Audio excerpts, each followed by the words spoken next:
జిల్లా కాంగ్రెస్ పార్టీ ఆధ్వర్యంలో గ్రీవెన్స్ డేలో జిల్లా కలెక్టర్ గారిని కలిసి అదేవిధంగా కమిషనర్ గారిని రెండు అంశాల మీద కలవడం జరిగింది. జిల్లా కలెక్టర్ గారికి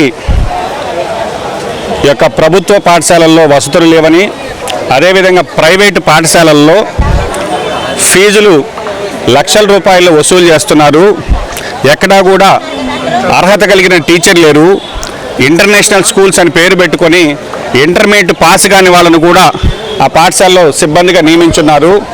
దానివల్ల విద్యార్థుల యొక్క భవిష్యత్తు ప్రశ్నార్థకంగా మారుతుంది. పేద మధ్యతరగతి వర్గాల నుంచి లక్షల రూపాయల ఫీజులు వసూలు చేస్తున్నారు.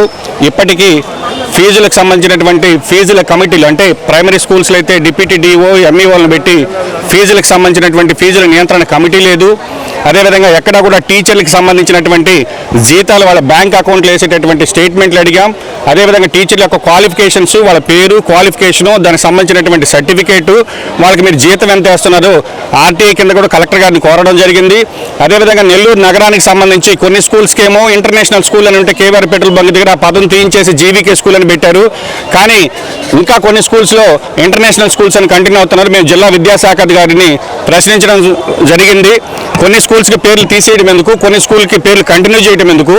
కాబట్టి దానికి ఉండేటటువంటి వ్యత్యాసం ఏంటంటే ఆయన దగ్గర సమాధానం లేనటువంటి పరిస్థితి. కాబట్టి ఈరోజు జిల్లాలో కలెక్టర్ గారికి స్పష్టంగా చెప్పాం, ఏదైతే విద్యకు సంబంధించినటువంటి స్కూల్స్ విషయంలో, స్కూల్స్ అడ్మిషన్స్ విషయంలో ట్రాన్స్పరెంట్గా ఉండమని చెప్పాం.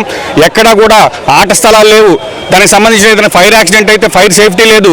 కాబట్టి రేపొద్దున విద్యార్థులకు ఏదైనా అయితే కూడా దిక్కు లేనటువంటి పరిస్థితుల్లో ఇరుకు సందుల్లో ఎటువంటి పర్మిషన్స్, కొన్ని దగ్గర అయితే అసలు ఆ స్కూల్కి పర్మిషన్ ఉండట్లేదు, వేరే స్కూల్ మీద యూడేస్ మీద అడ్మిషన్ చేస్తున్నారని కూడా తెలిసింది.